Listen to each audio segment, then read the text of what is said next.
Hi friends, இது வந்து ஒரு ஃப்ரைடே மார்னிங் ரொட்டீன் பார்க்கலாமா? காலையில் ஃபஸ்ட்டு எழுந்திரிச்சு குளிச்சுட்டு வந்தனையுமே இந்த வேலை தான். வாசலில் கலர் கோலம் போடுறதுக்கு வேண்டி லைட்டாக மஞ்சள் கலந்து தண்ணியில் இந்த மாதிரி வலிச்சு விட்டுருவேன். அப்புறம் நிலவுக்கெல்லாம் மஞ்சள் வச்சுட்டு இந்த மாதிரி குங்குமமும் வச்சு விட்டுருவேன்.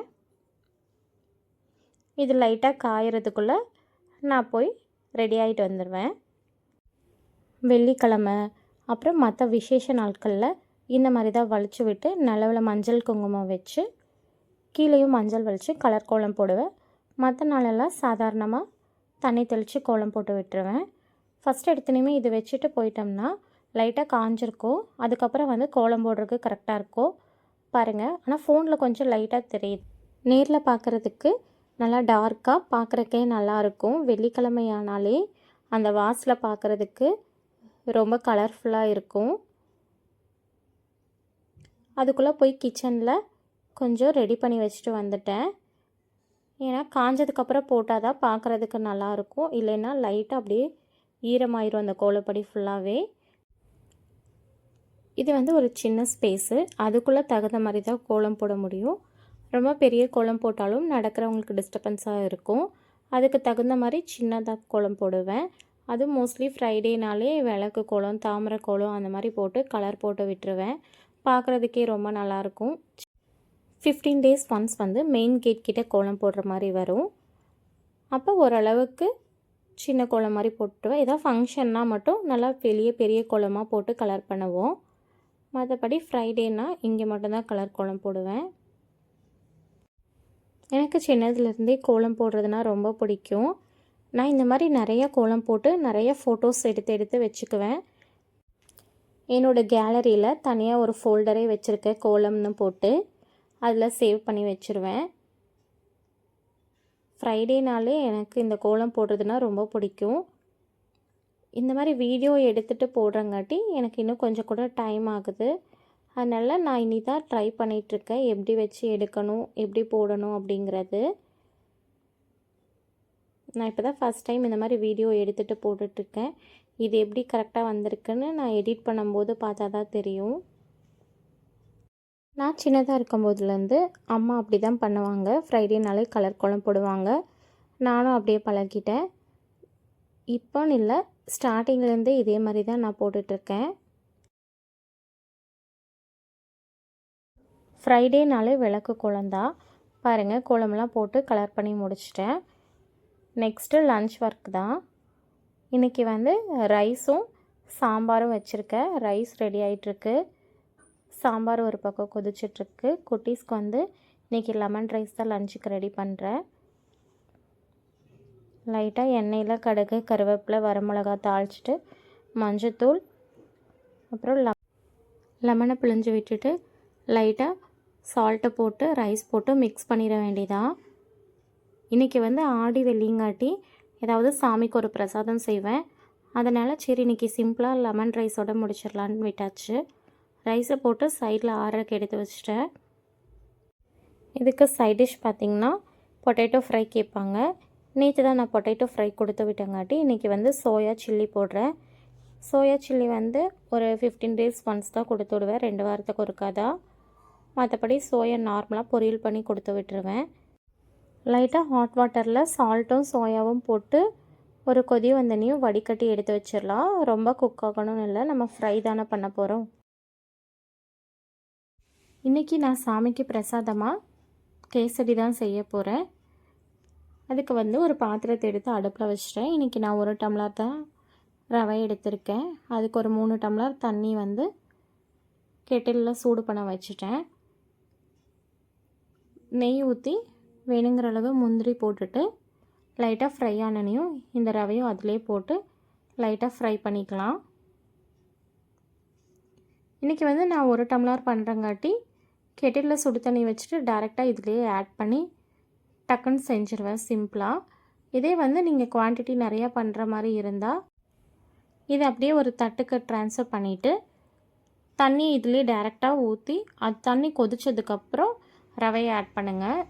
இது வந்து நான் இன்றைக்கி அளவாக பண்ணுறங்காட்டி தண்ணி இப்படியே டேரெக்டாக ஆட் பண்ணிட்டேன். இந்த மாதிரி நல்லா மிக்ஸ் பண்ணி விட்டுருங்க. இதில் நான் வந்து இன்றைக்கி ஒயிட் சுகர் ஆட் பண்ண போகிறதில்ல, நாட்டு சர்க்கரை தான் ஆட் பண்ண போகிறேன். நாட்டு சர்க்கரை ஆட் பண்ணுறங்காட்டி கலர் வந்து நம்மளுக்கு தேவையில்லை. லைட்டாக நெய் மட்டும் ஆட் பண்ணிக்கிறேன். நாட்டு சர்க்கரை மிக்ஸ் பண்ணி எடுத்தோம்னாலே நல்லா டேஸ்ட்டாக இருக்கும். நான் இன்றைக்கி இந்த மாதிரி ட்ரை பண்ணேன். டேஸ்ட்டுமே நல்லா இருந்துச்சு. இந்த மாதிரி நாட்டு சர்க்கரை ஆட் பண்ணிவிட்டு இந்த ஸ்டேஜில் நல்லா மிக்ஸ் பண்ணி விட்டுடலாம்.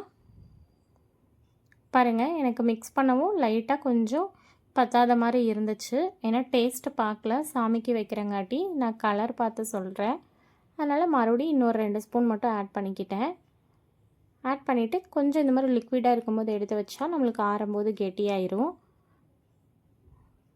பாருங்கள், இந்த அளவுக்கு நல்லா வெந்து வந்துருச்சு. இந்த மாதிரி ஒட்டாமல் வந்திருக்கு.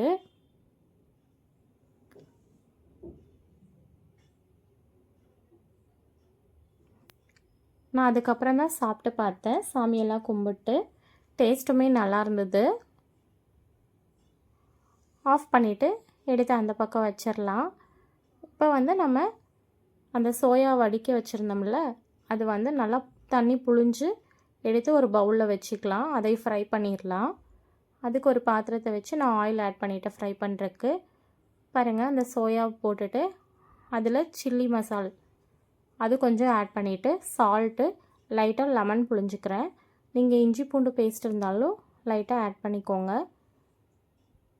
அப்புறம் ஒரு ஸ்பூன் கார்ன்ஃப்ளவர் மாவு போட்டு நல்லா மிக்ஸ் பண்ணிவிட்டு ஃப்ரை பண்ணி எடுத்துடலாம். இதெல்லாம் நான் ரெடி பண்ணிகிட்ருக்கிறதுக்குள்ள குட்டீஸ் எழுந்திரிச்சு ப்ரஷ் பண்ணிவிட்டு குளிச்சுட்டு வந்துடுவாங்க.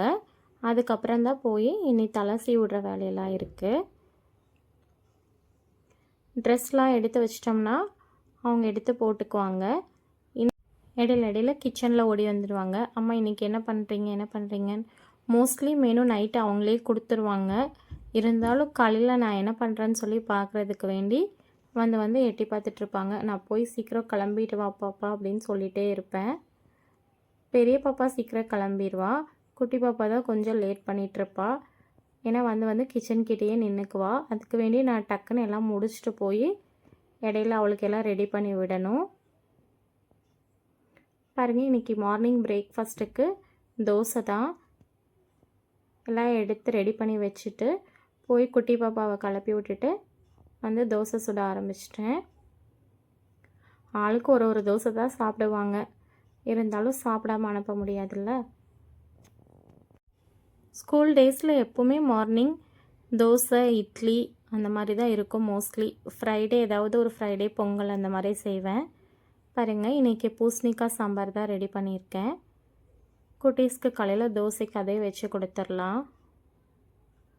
பெரிய பாப்பா கிட்டே கொடுத்துட்டேன், அவள் போய் சாப்பிட போயிட்டா. குட்டி பாப்பாவுக்கு தோசை ஊற்றிட்டுருக்கேன். அதுக்குள்ளே ஹஸ்பண்ட் வந்து சாமிக்கு பூவெல்லாம் வச்சு ரெடி பண்ணிகிட்டு இருந்தாங்க. பாருங்கள், இன்றைக்கி நம்ம வீட்டில் இதுதான் லன்ச்சு. குட்டீஸ்க்கு லஞ்செல்லாம் பேக் பண்ணிவிட்டு சாமி கும்பிட்றதுக்கு வந்தாச்சு. அவங்க காலையில் போகிறதுக்குள்ளேயே விளக்குறதே சாமி கும்பிட்ருவோம். ஹஸ்பண்ட் இதெல்லாம் ரெடி பண்ணிகிட்டு இருந்தாங்க. வந்து சாமிக்கு பிரசாதம் எடுத்து வச்சுட்டு சாமியை கும்பிட்டாச்சு. ஃப்ரைடே ஆனாலே வாசல் ஃபுல்லாக நிறைஞ்சு இந்த மாதிரி இருக்கும். பார்க்குறக்கே ரொம்ப அழகாக இருக்கும். இது பாருங்கள், நேற்று நான் வந்து கோயிலுக்காக கோர்த்த மாலை. இந்த வீடியோ வந்து நான் அப்லோட் பண்ணியிருக்கேன், நீங்கள் செக் பண்ணுங்கள். அப்படியே மத்தியானம் கோயிலுக்கு போயிட்டு பூஜையிலேயே கலந்துக்கிட்டேன். நான் சொல்லியிருந்தேன்ல, இது 2வது வாரம் துர்க்கை அம்மனோட 108 போற்றி சொல்லி இந்த வேப்பந்தலையால் அர்ச்சனை பண்ணிகிட்டு இருந்தோம். வேப்பந்தலையால் அர்ச்சனை பண்ணால் ரொம்ப பாசிட்டிவ் வைப்பாக இருக்கும்னு சொல்லி சொன்னாங்க. அதே மாதிரி இன்றைக்கி துர்க்கை அம்மன் அலங்காரம்னு சொல்லிட்டு துர்க்கை அம்மனை பற்றி நிறையா ஸ்டோரிஸ்லாம் சொன்னாங்க. அதெல்லாம் கேட்டுட்டு 108 அர்ச்சனையும் நல்லபடியாக பண்ணி முடிச்சாச்சு. எலுமிச்சம்பழத்தில் துர்க்கை அம்மன் அலங்காரம் பண்ணியிருந்தாங்க. நல்லா பார்த்து சாமி கும்பிட்டுட்டு வீட்டுக்கு வந்தாச்சு. இப்படி தான் என்னோடய வெள்ளிக்கிழமை போச்சு. பாருங்கள், நான் பிக்சர் ஆட் பண்ணியிருக்கேன். இந்த வீடியோஸ் பிடிச்சிருந்தால் லைக் பண்ணுங்கள், சப்ஸ்கிரைப் பண்ணுங்கள்.